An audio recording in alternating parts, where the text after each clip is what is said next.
Atlas V, Curiosity. Able to take the celebrator down about 1-2, parachute above. Very nice.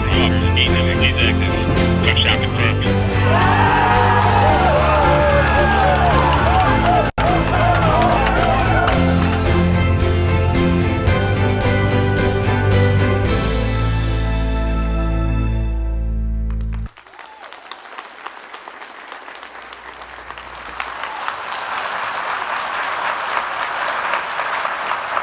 I'm Dan McLeese.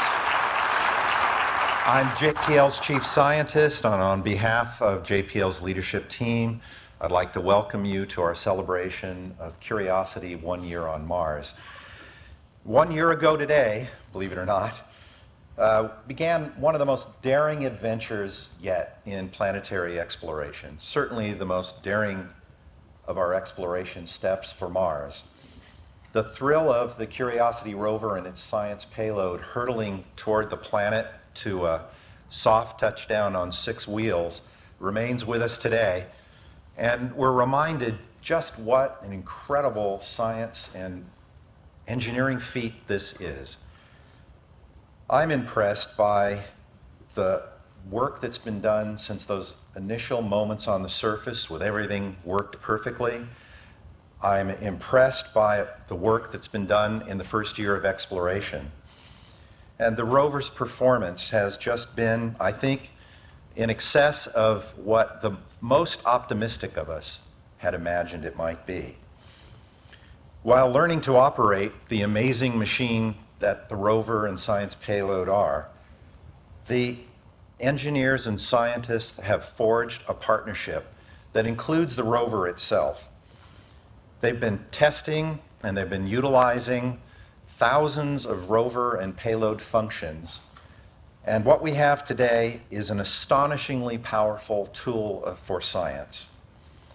We've been observing, we've been measuring, we've been sampling, and in the background, throughout laboratories across the globe, there have been scientists working to help interpret the measurements that have been made.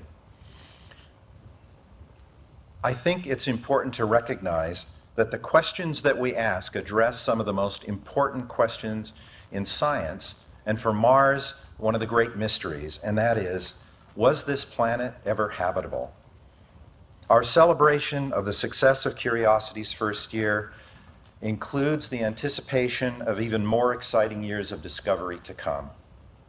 We have 3 conversations today for you. One is about getting the amazing rover to the surface and making it work, about the science that's been accomplished and that to come, and we conclude with a look at the extraordinary public and worldwide impact that this mission has had. But before getting started, I'd like to quickly acknowledge the past and present leaders of Curiosity. The project managers are Mike Sander, Pete Tysinger, Richard Cook, and Jim Erickson, and project scientists Ed Stolper and John Grotzinger. Gentlemen, please stand.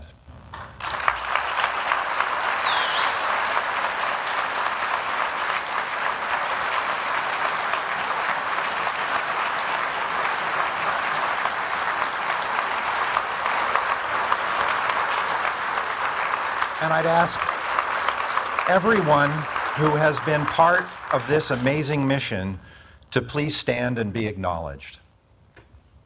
Please stand. Those of you who have been part of this mission and worked together with these individuals.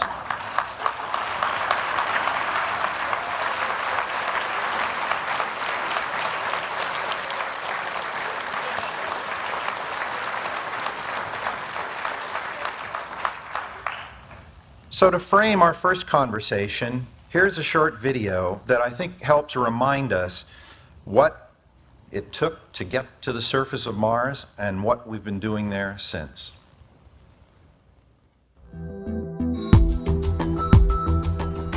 That great things take many people working together to make them happen is one of the fantastic things of human existence. Not only have we driven the rover, we've removed its arm, put it all through its paces, but it's been in a thermal vacuum chamber and kept very cold. Parts of it have been in a centrifuge. We've done drop tests, pull tests, drive tests, load tests, stress tests. Just an amazing amount of testing this vehicle has gone through. We've tried every way of operating in the vehicle using the software, literally thousands and thousands of hours of software testing.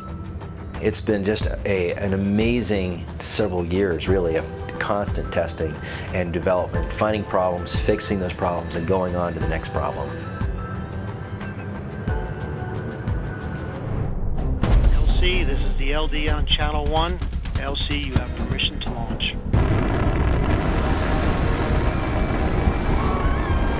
Am I confident that she's going to go and she's going to be successful? Absolutely. It's going to go and she'll be good. We should have parachute deploy around Mach 1.7. The parachute is deployed. We are decelerating. Seat shield has separated. We're found the ground. Standing by for back shell separation. We are in powered flight. We're at an altitude of 1 kilometer descending. Standing by for sky crane. Sky crane has started.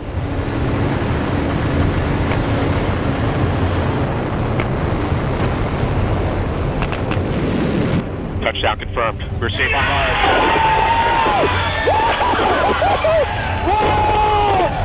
Time to see where our curiosity will take us.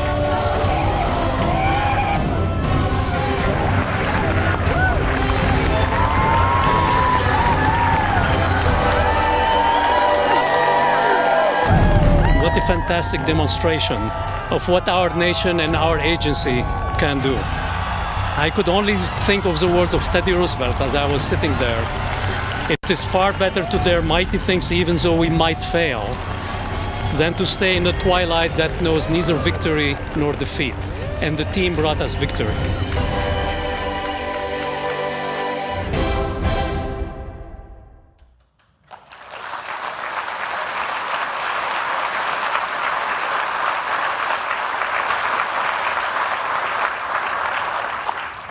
So I'd like to introduce the host of today's first conversation, the man who led the project that put spirit and opportunity on the surface of Mars in 2004, and again delivered the Curiosity rover to Mars in 2012. Ladies and gentlemen, Pete Tysinger.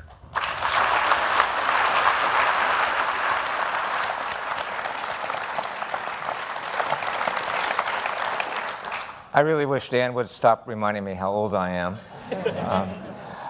You know, you look at that video, and I don't know about you, but I've probably seen that video 100 times in the last year. And you still think about how you felt that night, and still in wonderment that it really did what it did. It's an amazing story. So I brought with me three of my cohorts to talk to you a little bit about some of the engineering stories about getting Curiosity to the launch pad and to the planet and in preparation for the surface operations. To my left is Matt Wallace. He was the flight system manager on the mission from beginning to end, which means he probably has the least sleep of anybody on the mission. To his left is Alan Chen. He was an engineer on ADL, and you may remember him at the night of Curiosity's landing as being the voice of EDL. I think he said something like, "We're on Mars, everybody." That was a nice thing to hear. And to the far left is Jessica Samuels. She was the phase lead for surface operations during development, and now leads the engineering team, and she'll talk a little bit about operations. So, Matt? Thanks, Pete. I know this is going to come as a shock to some of you, but on every single memory I have of MSL happens to be of sunshine and roses. There were some tough times there. And so I thought I'd say a couple words about one of those periods. It was kind of late spring of 2011, and we were just a few months away from having to ship the vehicle to the Cape. We had had a pretty good winter. We had just gotten through a difficult rework activity on the vehicle. We had all of our engineering hardware. We had all of our science instruments finally on the vehicle. It was up, it was running, it was working as an integrated system. We got through vibration test of the vehicle, of Curiosity. We took it into the chamber. There was a quick picture in the video of the vehicle in the chamber with the simulated sun shining down on it, and we thought perhaps, the sun, in fact, was shining on the project at that point. But there were clouds on the horizon, unfortunately, and perhaps even some severe tropical storms. And within a month or so, as you can see in this picture, the rover was up on the blocks. It was dead bugged. We had ripped some wheels off. The belly pan was off. We were harnessing out to fix some of the components that needed reliability. It had some reliability issues. We were pulling boxes out because we were worried, electronic boxes. We were worried about some of these boxes having a noise vulnerability that could have ended the mission during the entry, descent, and landing phase that you saw us so successfully go through a year ago today. So there were some significant issues. We were also pulling off our sampling system, which has been doing such tremendous work on the surface of Mars over the last year. And so it was a tense time. And some of us, Pete and I, were trying to figure out where we were going to find enough time in the schedule to put this thing back together, retest it, get it down to the Cape, get the spacecraft restacked and onto the launch vehicle. And I remember thinking to myself, why are we struggling here? Why is this so hard? Did we try to do this to ourselves? And after a little bit of time thinking in hindsight, in fact, that is exactly what we did. We did intend to do that to ourselves. And the reason was, from the first day I started working on this project, we designed this system, we architected it to be robust, to be reliable in flight, for it to have the ability to take a punch from Mars and stay on its feet. And we saw that a year ago when we landed. We went right down the middle, and we had a very successful landing. And we've been watching that on the surface of Mars, I think. This is a this is a vehicle that likes to be on its way or on the surface of Mars. And the corollary to that, of course, is that it makes it, you may have to build some very difficult things. You may have to design and build some very difficult things. And fortunately, we had a very strong and resilient team to do that. And that was that period of time really called on that team to do everything they could to get through that rebuild cycle, as you can see here, get the vehicle back together and get it down to the Cape. And eventually, in the next image, you can see the spacecraft fully assembled, ready for encapsulation inside the launch vehicle. It was, the project brought all kinds of challenges, absolutely, but the story ends well, as you all know. And I want to once again just thank the team here and at the various centers out in industry, our international partners, everybody that really made this possible. So, thanks, Pete. Thank you, Matt. Of course, that was only one of the many stories and challenges that happened to Curiosity on the way to Florida.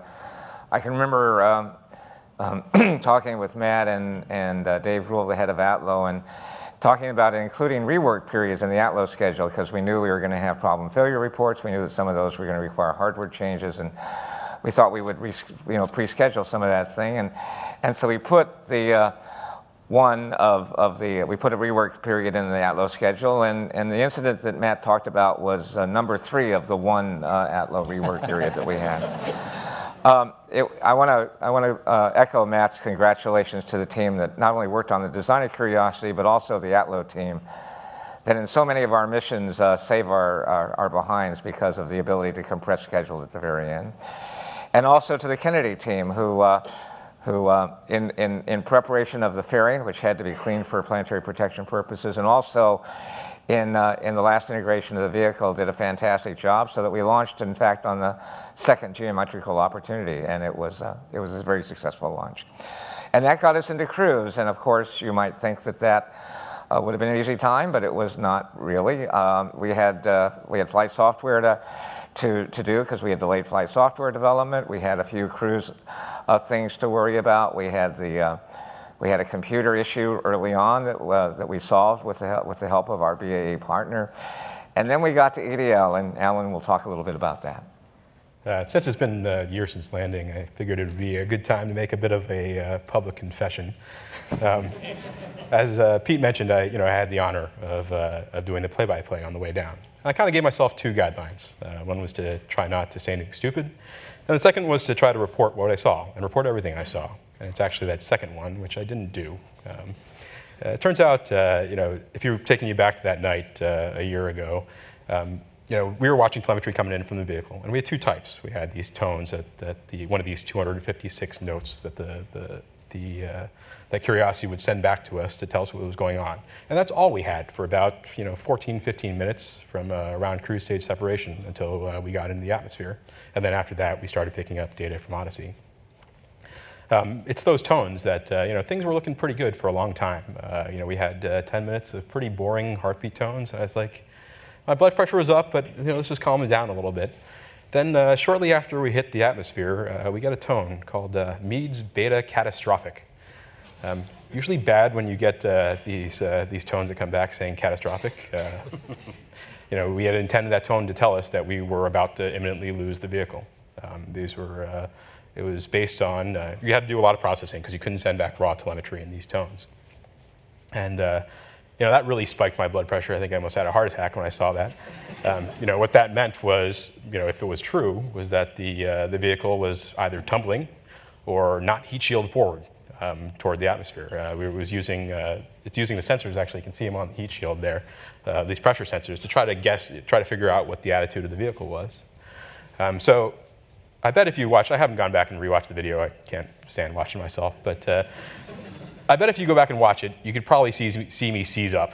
I'm a terrible poker player, and that was definitely a heart-stopping moment for me. And I thought about it for a second. I figured, if about to lose the vehicle, I better not say anything dumb there. Back to guideline 1. I was like, this should happen right after we hit the atmosphere. There really shouldn't be much air at that point. Do I really believe this? Is there something going on here that's more than I was thinking about? Because it's using it's trying to basically subtract off the pressures from two different sides of the heat shield to figure out what the attitude is. But really, there's not much air up there. Are we getting much pressure at all? What's going on? So I figured, let me sit on this one for a minute. If we're about to lose the vehicle, if we're about to hit peak deceleration and peak heating, it's going to become pretty obvious if we're going to lose the vehicle in a minute or two. So I sat on it, and luckily everything else turned out okay. It turns out actually that the instrument is working fine, but we just had a calibration error and that was going about it. If I wasn't already sweating a lot then I was super sweating after that. Definitely had the heart pounding. So, as I like to say, EDL is really just the middle of the story, or even closer to the beginning. Really, it's what's happened afterward that's kind of been the most rewarding for me. Thanks, Alan. I'm glad you didn't tell me.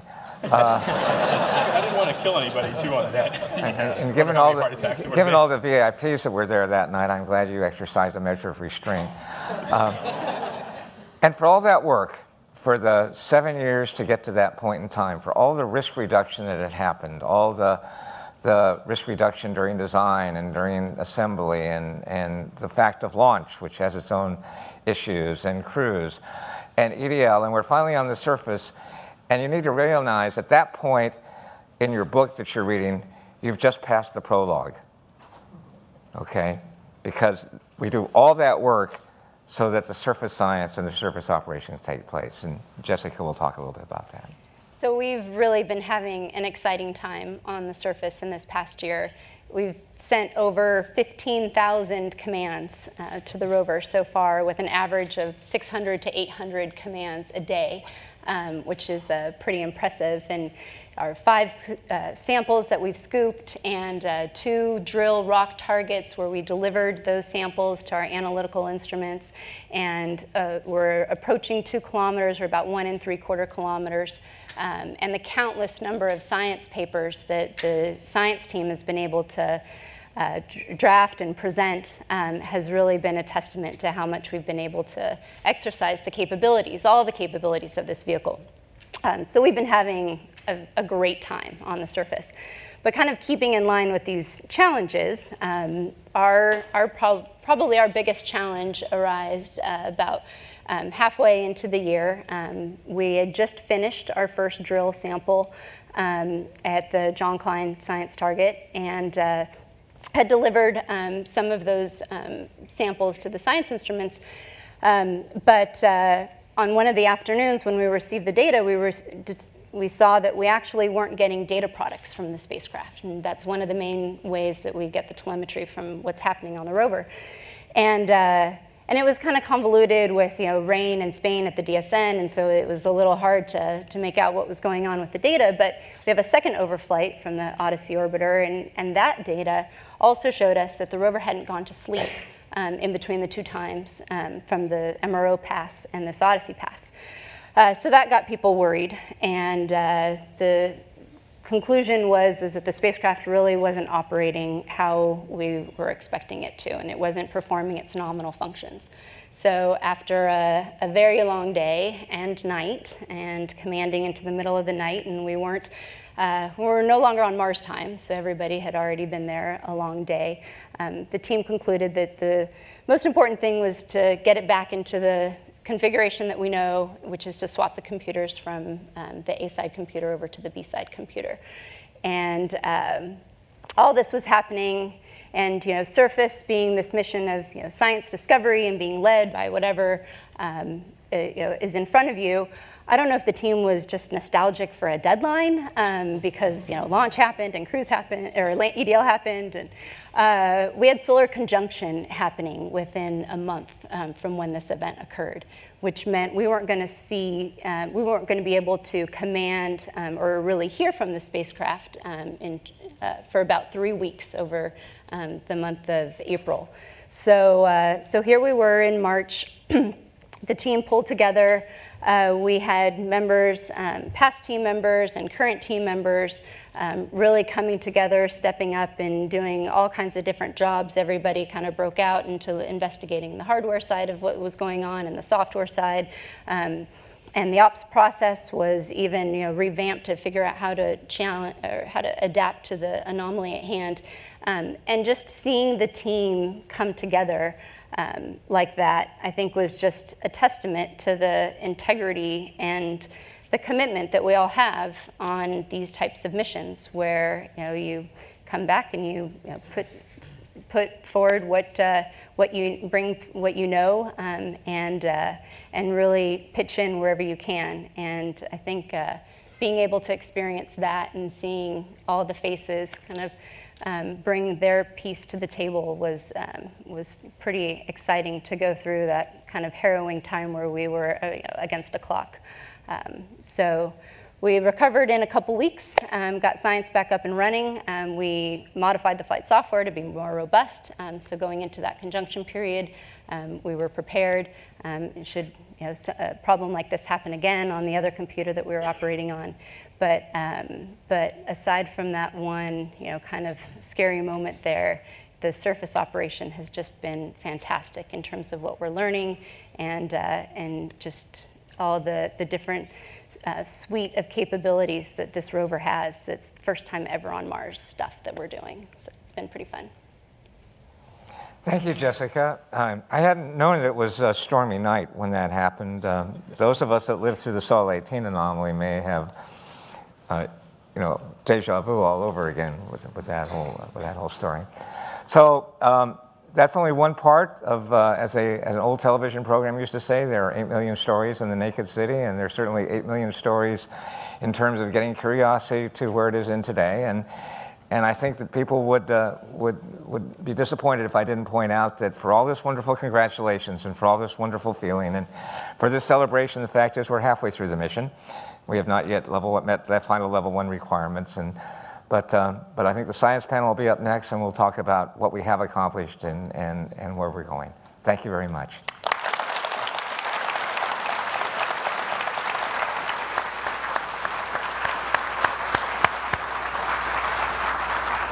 Well, thank you, Pete. Thank you, Matt, Alan, and Jessica. In order to set up our discussion of some of the scientific achievements that we've seen thus far in the mission, let's use some pictures to remind us of what's happened.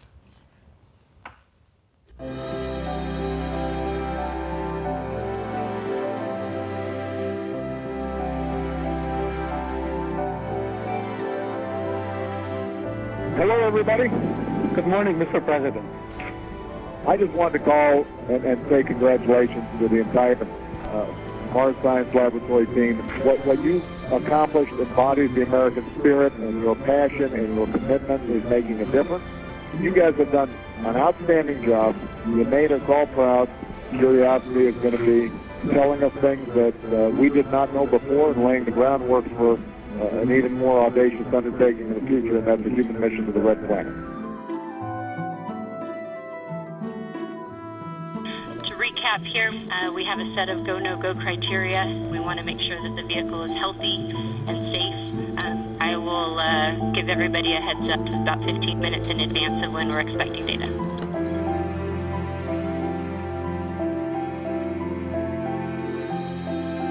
Images are coming down, and everything looks good, really. Okay, we're getting image data.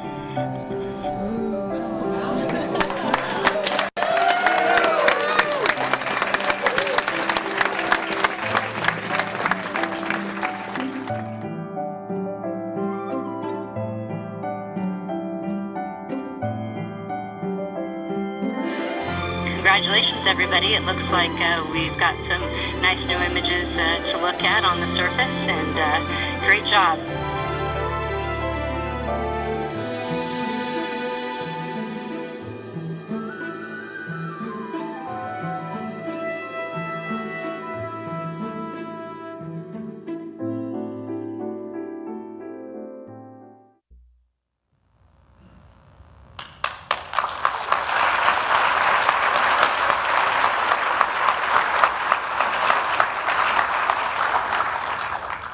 Please help me welcome the project scientist for the Mars Science Laboratory, the man who leads an amazing team of science across our planet. Ladies and gentlemen, Dr. John Grotzinger.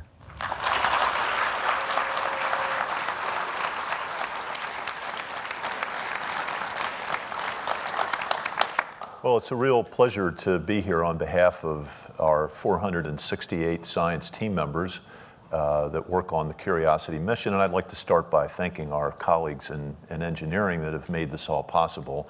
It really has been spectacular what you all have accomplished, so thank you for that. I'm joined today by my colleagues on the mission, Ken Edgett, who is the principal investigator of the Molly instrument and a lifelong Mars scientist, and Bethany Ellman, another colleague on the mission, who works as one of our tactical leads, called a Science Operation Working Group chair, that commands the rover and adjudicates between all the different people that would like to do science each day and coming up with a final list of what needs to be done. And Ashwin Vasavada, who is an atmospheric scientist and the deputy project scientist, along with Joy Crisp. And Ashwin does tactical work as well as strategic work, and I think we widely appreciate him for pretty much running the mission. And he does a terrific job. I want to take you back to the drill hole that really has made history for this mission. And it's shared as a major engineering accomplishment. It wasn't 7 minutes, it took 7 months. And you know, this was something that the team worked incredibly hard at. And we approached this prospect with great anticipation because before we landed, the science team made a map. And with that map, when we landed, we decided to do something that completely baffled the media, which was to drive in the opposite direction that we had told everybody we were going to be driving in. We're supposed to be driving towards this mountain, and now the science team is headed off in the opposite direction. We had a few people to explain that to and rationalize. But the reason for that is that the team had done their homework. And with all the incredible work that came down from Mars Reconnaissance Orbiter, the HiRISE camera, the CRISN hyperspectral camera, we were able to come up with a very highly evolved understanding of what our options were. So that when we landed, we decided to execute one that took us on this path eventually down into a place called Yellowknife Bay, where we drilled this hole. And when we drilled into it, we realized the scent was getting warmer and warmer. And then as we got down in there, we drilled it, we looked at it, and Mars changed from red to gray. And that told us that the iron was reduced, which is something that's very important for microbial metabolism. And basically what we got out of that was an understanding of a habitable environment, which is not just, yet again, another discovery of water, but characterizing that water and the rocks and the minerals that were there to tell us that if simple microorganisms, so simple that they don't need sunlight, they need only chemical energy, they use rocks and minerals sort of like batteries, and there's a transfer of electrons as the microorganism interacts with these chemical substances that are there. And what we were able to do with the payload, this was a truly integrated set of observations. Every instrument was involved in this. The REMS instrument, which is our atmospheric experiment, actually has a ground temperature sensor, so that when we crossed over this boundary that you had seen with Themis data from Orbiter, from Odyssey, that predicted we would cross over into high thermal inertia terrain, when we crossed over that boundary within one sol, the ground temperature sensor on REMS told us we were in the right terrain. The remote sensing package, the ChemCam instrument, worked perfectly to tell us that suddenly there were sulfates there where we had seen none before. And then after that, as we went down, even the RAD instrument, which measures the background radiation for astronauts to do future exploration, it made a measurement. It all added up to understanding this environment as being chemically one that was favorable for life, not in a harsh way, but actually quite a benign environment that's very much like Earth. So we have this new understanding now. That's what we found. And I want to turn it over to my colleague Ken now, who can take you back a little bit to talk about his experience and early observations of Gale and what it's like to be the principal investigator on the mission. That's a whole lot of stuff, John. First of all, what it's like to be a principal investigator. I'm just one of the team. There's over 400 people on this team. Each one of us represents about 100 plus of them just by sitting here. We love them all, and we work with them very carefully and closely. None of us do this by ourselves. This is a group effort, and I am always learning new things from the people I work with, the people here that I've worked with. It's a very overwhelming experience. But what we have found is so stunning, because if you asked me a year ago, what are you going to find in the first year? I wouldn't have ever said we're going to find what we went looking for. We don't know Mars that well. We still don't know Mars that well, so I'm really still very surprised. Long ago, if you think of a Martian day as like a 24-hour clock, and right now this moment is just some teeny fraction microsecond before midnight of the next day. The rocks we're looking at and exploring in Gale are back somewhere around in the 3 a.m. to 6 a.m. time frame of Mars's history. So it's a very long time ago. Mars was a different place. At that time, there were larger craters forming on Mars more frequently than now, and there were volcanoes erupting, and all of those things produce sediment. And the atmosphere was thicker, and wind transports sediment. And then we now think and know from all the missions over the last 15 years that there was water. There's still water. It's frozen now, but there was liquid water.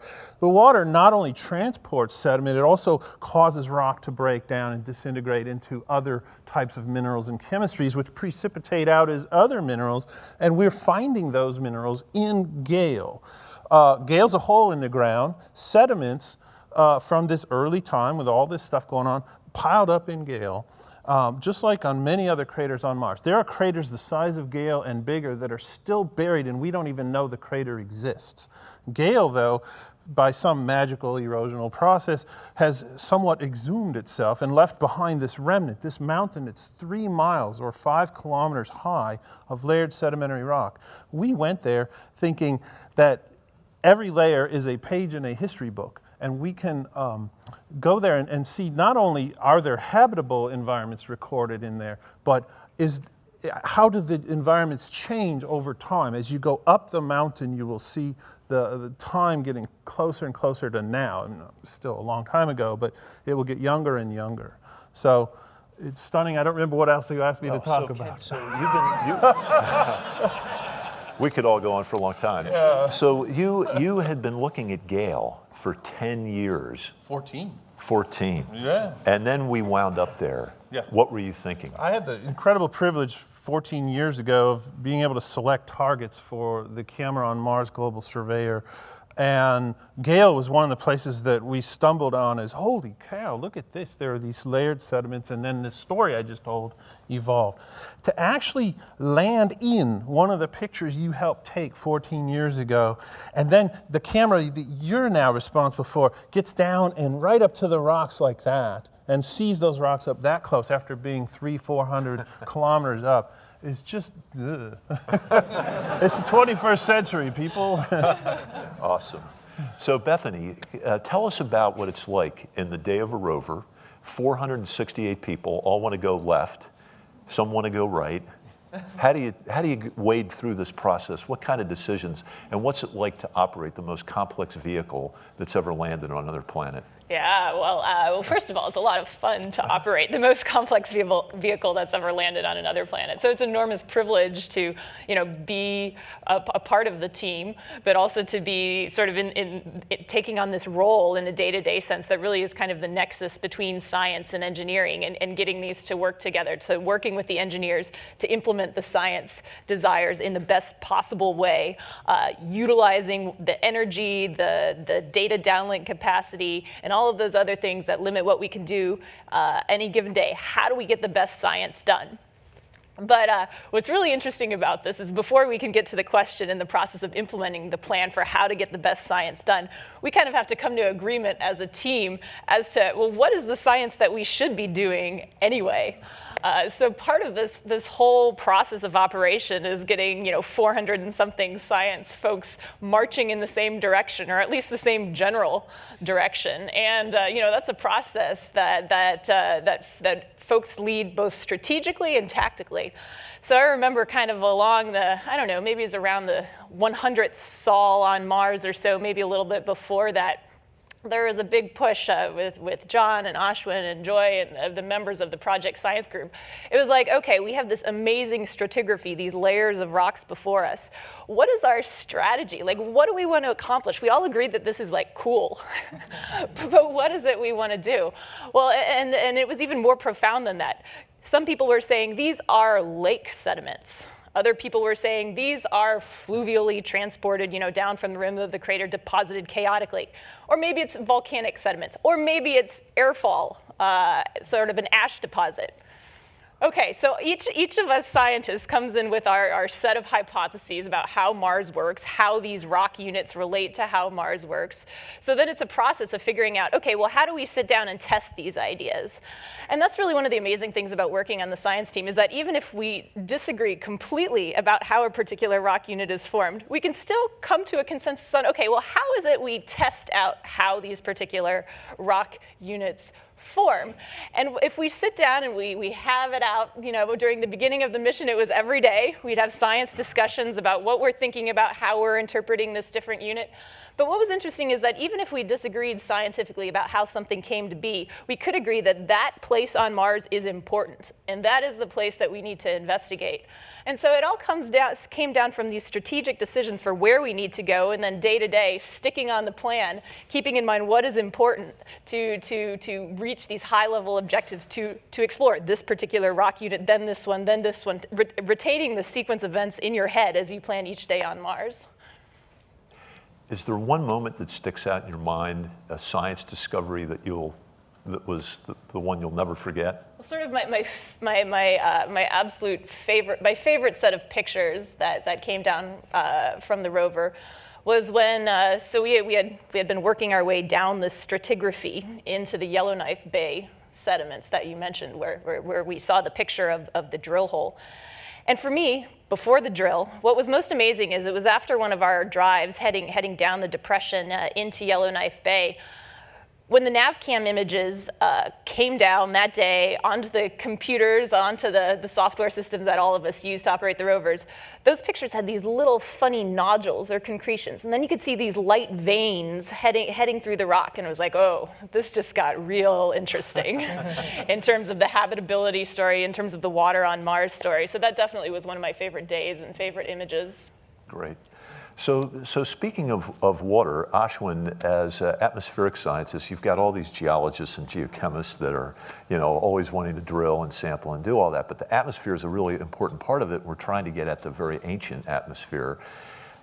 We had this discovery of a conglomerate. We see this evidence for flowing water. And some people might say, well, we've found evidence for flowing water from the surface of Mars, but it's important to confirm it from the surface. What goes through your mind now, wondering, because it's not like we see some giant gusher where it might have catastrophically flowed out from Mars.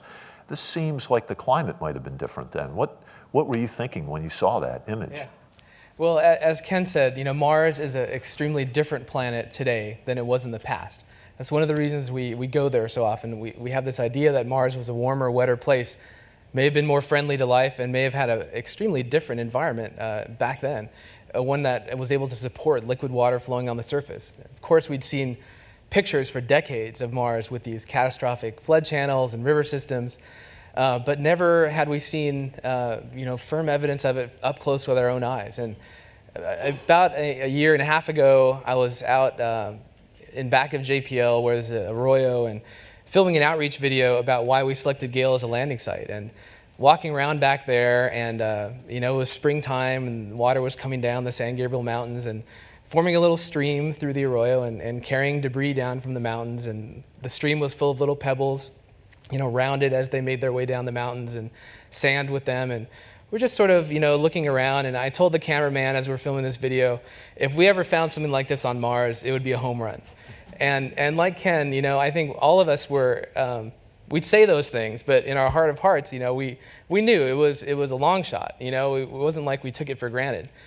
And then you fast forward to landing a year ago, and as the rover's landing, its rocket engines are scouring away the gravel. And the next morning, we get these pictures from Mars, and we look in the scour mark, and what do you know? It's bedrock, a conglomerate. A rock made up of rounded pebbles and sand cemented together. Even before Curiosity landed, she had already hit this home run for us and revealed this ancient Mars to us that we were hoping to find. So we drove literally through a stream bed on Mars that flowed ankle deep, a few billion years ago. That's just, I'm getting goosebumps just telling you about it. So for me, my interest is in the atmosphere, but really of the past climate of Mars. And we knew that even if we never found life with this mission, we would have this incredible secondary ability with this rover to explore a beautiful site that can help find and that would tell us about this ancient environment of Mars. That's just, we're just archaeologists sort of trying to piece that together with this rover. So how is this going to feed into the MAVEN mission? Yeah, what's exciting is that we're here on the ground, sort of getting this ground truth of what the atmosphere and climate would have been like billions of years ago. And it fits into this general theory that we have about Mars' atmosphere, that it's lost over time. And one of the primary reasons we think it was lost is Mars' magnetic field went away and made Mars' atmosphere vulnerable to being stripped away by the solar wind, by the sun. And so we're sort of we're painting together the story from the ground up of how that may have happened. MAVEN, an orbiter, will arrive at Mars, I think next year, and begin studying the atmosphere from the top down, watching in real time as the sun continues to erode away the atmosphere. And together, the two missions will help understand early Mars. Great, thanks, guys. So, that gives us a view of how Curiosity's mission will pass on to the next mission. And I'll just finish up with a few words about what Curiosity will do now. I think the part of this, as you've heard, all of us, we have these hopes. You don't know that you're really going to find this stuff. And I think the most extraordinary thing really is that we found it all so quickly. And that decision to drive 500 meters in the opposite direction obviously paid off very well. And we haven't even gotten towards our prime goal yet. We selected Gale out of the 4 finalists for one simple reason. It was a unanimous decision to pick the Gale site because it's so diverse. So by driving now to Mount Sharp, we will return to our initial objective, which is to explore these foothills that you can see here that are the size. Think about driving around the lab here. You've got buildings that are sort of 1 to 3 to 5 stories tall with narrow corridors between them. That's this terrain that you're looking at there. That'll be what it's like as we get into that terrain. It's going to be, we think, visually quite beautiful. But those layers that you see there, we know from orbit, from the CRISM data, that they have clays. We know that there's hematite. We know that there's sulfate. So we hope to be able to sample a number of what could be different habitable environments and maybe revisit some old friends that we've seen from previous missions, things like that. So we're all really excited to carry on with the mission. We have a long drive. We think that it could take, if we stop to smell the roses a little bit, it could take till the end of the nominal mission. And we know that NASA is going to back us, and so we have confidence that we'll continue on with this great exploration mission. And thanks to everybody for supporting us.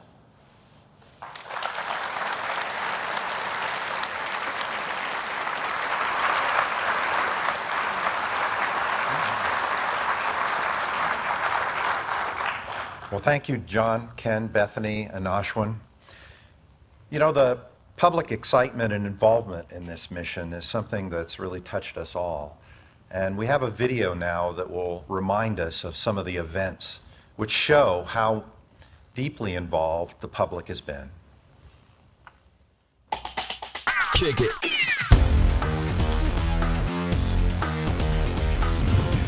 This big, huge parachute that we've got, it'll only slow us down to about 200 miles an hour. But we've got to cut it off and then come down in rockets. They're never going to make it. What happens next? Nation, it is a proud day for America. Our flags are flying, and we're singing that verse of the national anthem with all the curse words in it.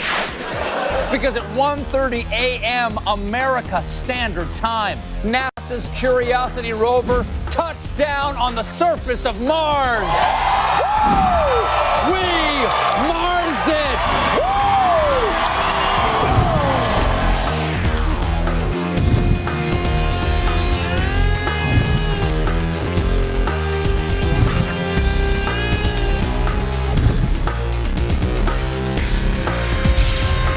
Space nerds and gamers, the space agency has teamed up with Microsoft to create a Mars Rover Landing Connect game for the Xbox 360.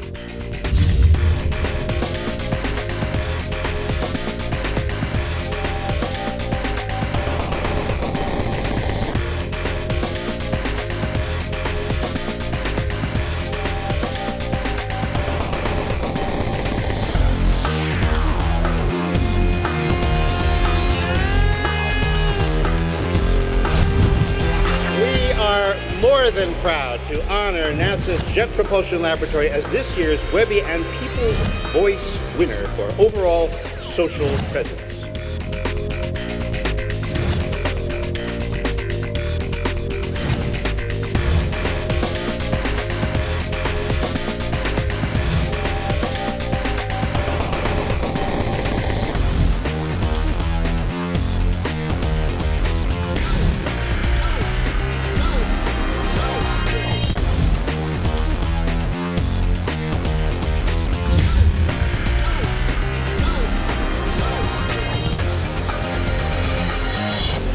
We're NASA and we know it.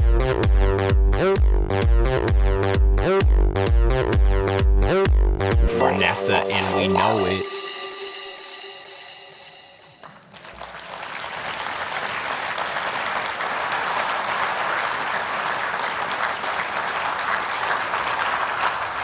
If you want to know whether curiosity is part of the culture of the world, I think that pretty much sums it up. The answer is, you bet. You know, more people have been involved in the stories of curiosity than in any mission that we've sent to a planet yet. And one of the people who has played such a critical role in getting out to the world the stories of curiosity is the manager of news and social media for JPL. Please welcome Veronica McGregor.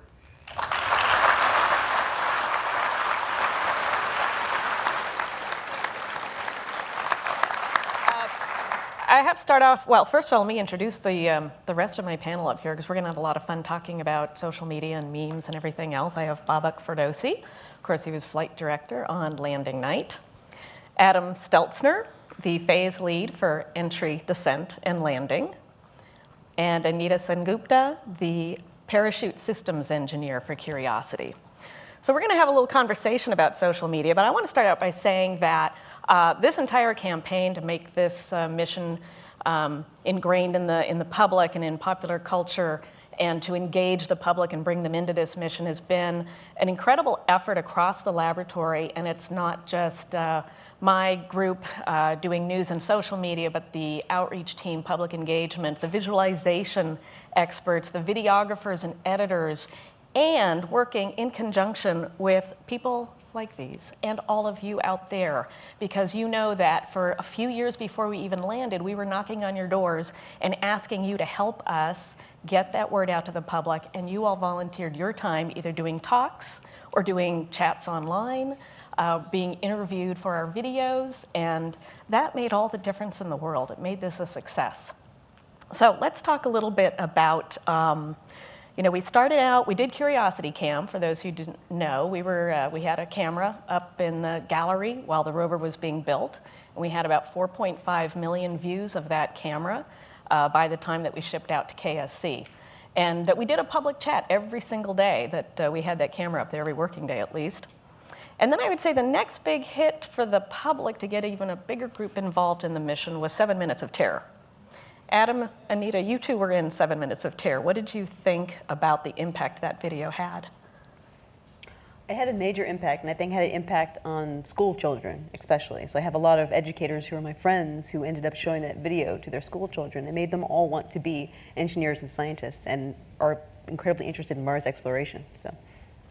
Yeah, I was surprised. I can remember when John was putting the video together, and I didn't have any sense that it would end up hitting a nerve like it did, and forever people are just always mentioning the 7 Minutes of Terror. In fact, people were tweeting "Thanks for the terror," hashtag "Thanks for terror." So that's been phenomenal. Yeah, and it taught all of us a lot as well. And I have even heard people here at JPL saying they weren't afraid until they saw the video. Because all of a sudden you saw it all there, every little movement that the rover had to take to avoid catastrophe. It was really exciting.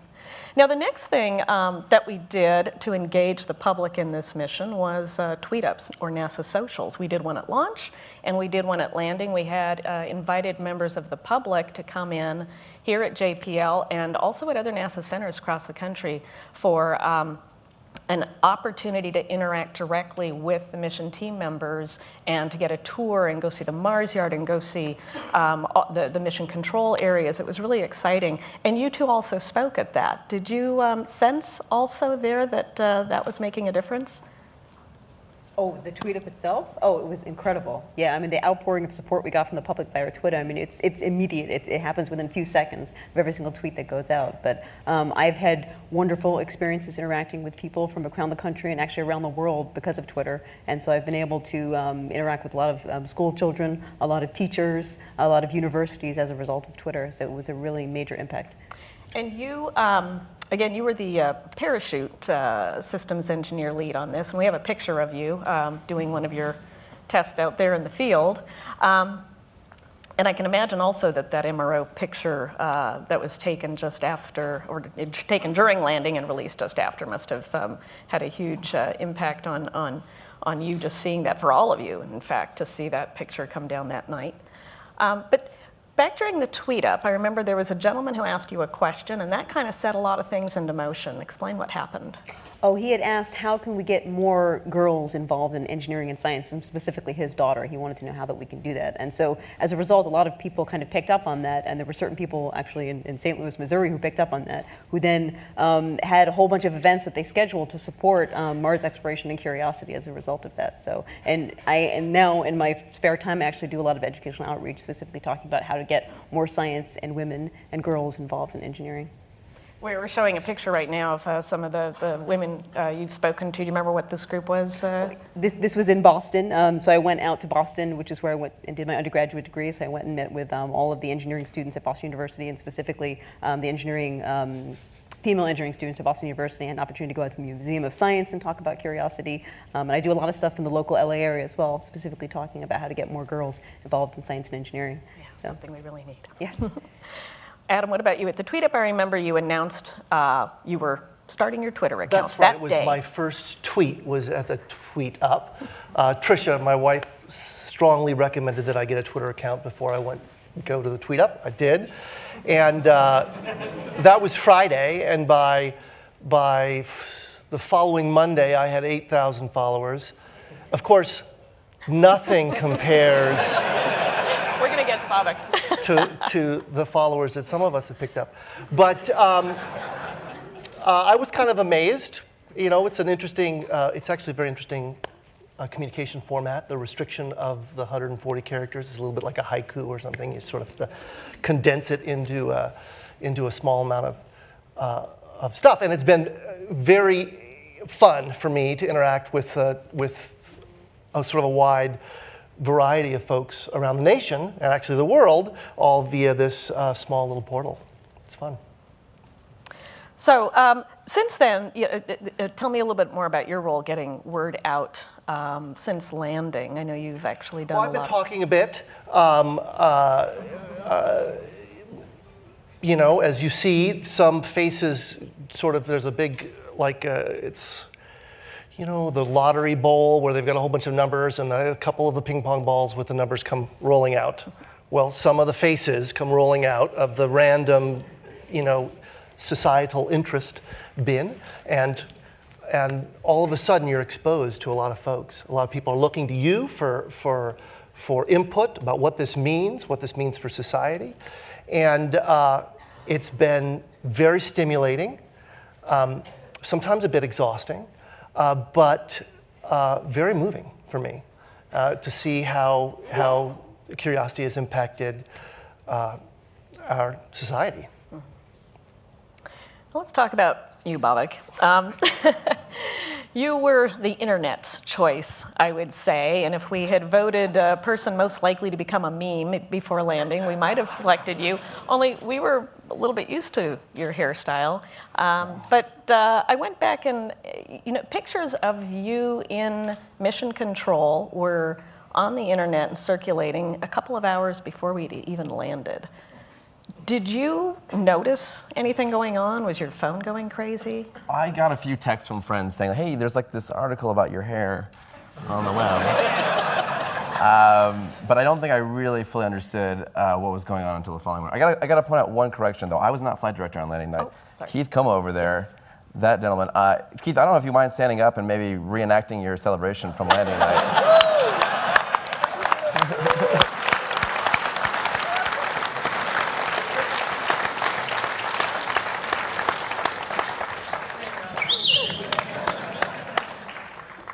Keith did a great job of controlling the room that night and making sure that we had adequate time to go to the bathroom. Yeah. Also getting our jobs done. Yeah. But no, so I just, you know, it was the next morning when I woke up and I, you know, did the morning routine of checking my email and everything else, and realized my Gmail just had thousands of messages because I had never turned off the feature where Twitter says, hey, you have a new follower.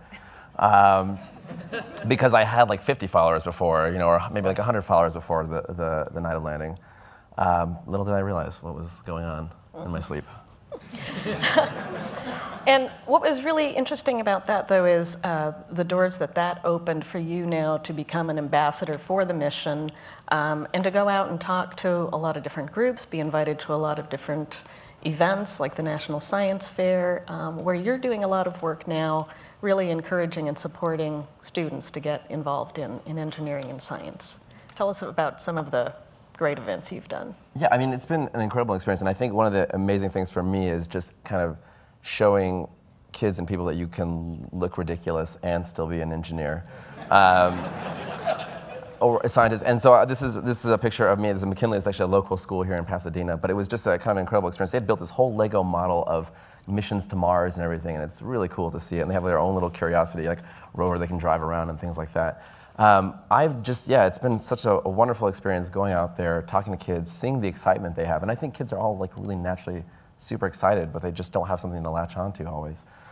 So it's been just awesome for me to feel like I can actually contribute that. And every once in a while, some parent will like tweet me or send me a picture of their kid with a mohawk or tell me that their kid wants to get a mohawk. And I'm like, yes, I did it. I hope that I'm not a bad influence, guys. I'm trying, yeah. Do you all feel that this public interest and involvement is still as strong today as it was back on landing night? I'm kind of amazed at the staying power. I can remember I worked on MER, and I can remember that we were top on CNN's things going on list for about 36 hours. And then Britney Spears got out of a limousine wearing an unusual set of clothing or not wearing an unusual set of clothing. And all of a sudden, we were no longer on the top things to track. And I've wondered about that a bit. Maybe that came out wrong. But that I think it really is social media. Nightly news has 4 or 5 things they're going to tell you. And if you're number 6, you didn't happen. And so I'm constantly amazed that we are out there still sticking. I'm still having people tweet me and follow me and show up when I talk. I think that there's a lot of interest out there, and I think social media's had a lot to do with it. Yeah, I agree. Well, since we are talking about social media, we did put out the question on Twitter a few days ago asking people to send us some questions, because if we're going to talk about social media, we might as well do it, right? Very quickly, Spaz Monkey asks, I know Dr. Astra, which is Anita's handle on Twitter, is doing ISS research, or you're working on something that'll be going to the ISS soon, and they ask what is everyone else up to? So really fast, tell us what you're doing now. So I'm a project manager for a payload that we're delivering to the International Space Station called the Cold Atom Laboratory, and it's going to demonstrate laser cooling in space and form an ultra-cold quantum gas. Oh, and then let me just say that, so Spouse Monkey I met via Twitter, and so last time I was in Houston, we actually met up in the flesh and had pizza and beer together. That's great. Adam? I'm doing a variety of trying to help out with EDL-related stuff and thinking about how we might collect samples for eventual return to Earth in our next expedition to the surface of Mars. Right. Babak? I'm very fortunate I get to work with a group of people who operate this rover on Mars, and the science team and everybody has been great about keeping us in the loop and learning all the science. I don't think I had a real appreciation of everything that was going to happen on this mission until we actually landed and they started explaining it to us, and it's been an amazing experience just learning actual science. Let's see. At Pokerface 36025S, or Chris Sheldon Taylor, he asks, what is each person's favorite picture sent back to Earth and why? Well, mine's obvious. It's the parachute from landing night. That means it worked. So that was a relief.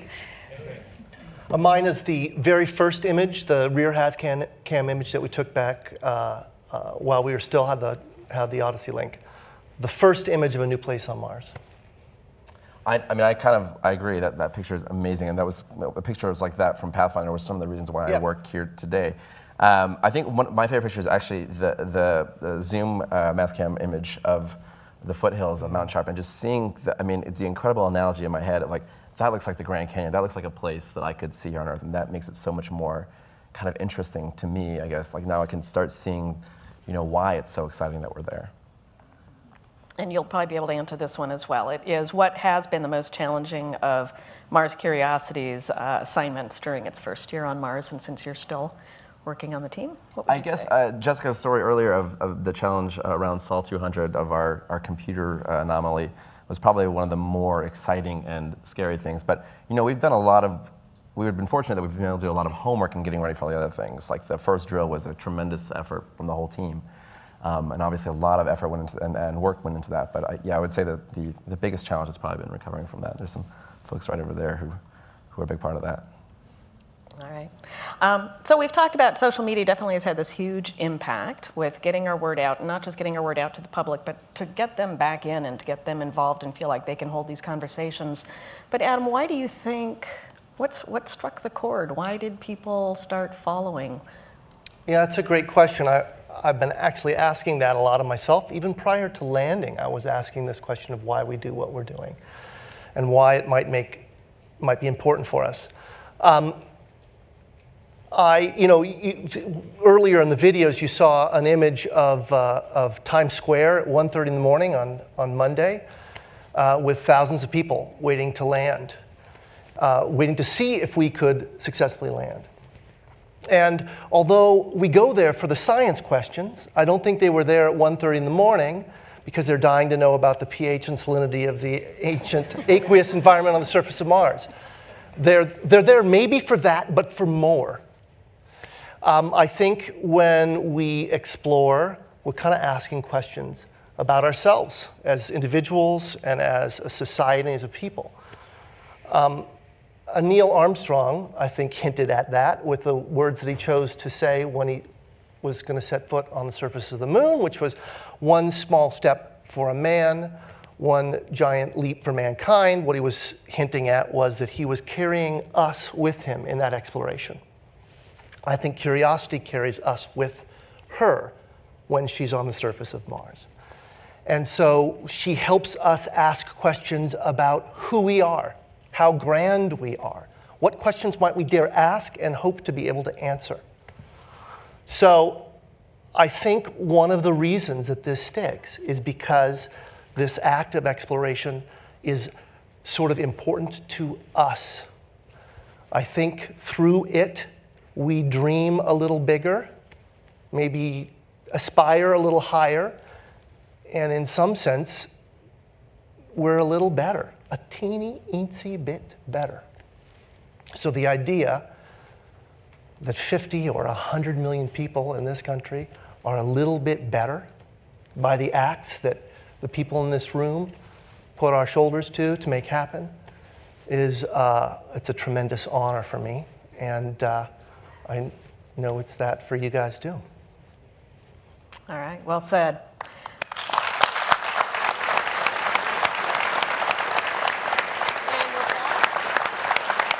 We're going to close our panel because what else can you say after that? So we'll send it back to Dan.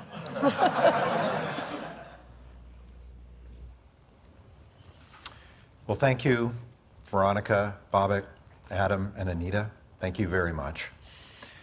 So as we come to the conclusion of our celebration, I'd just like you to reflect for a moment how fortunate we are to be part of the dawn of Earth's adventures of the solar system and beyond.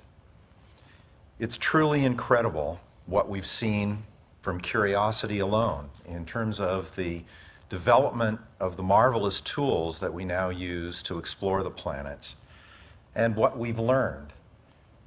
So I'd just like to thank you for participating in our celebration. I hope that it's given you an opportunity to think about the scope and magnitude of NASA's exceptional team of dreamers, doers, and what they've accomplished so far and what's ahead of us. So on behalf of NASA's and Caltech's Jet Propulsion Laboratory, I'd like to again say thanks for coming. There's really something to be seen here in a little short video we have to close that sort of sends us off looking at where we've been on Mars with Curiosity by viewing Mars through the navigation camera. So thanks again. The adventure of exploring Mars continues.